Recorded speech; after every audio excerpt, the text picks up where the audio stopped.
Mira lo del cine, mira, mira, mira.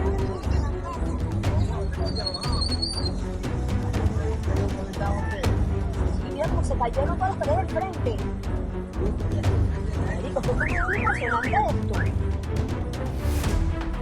La gente, la familia.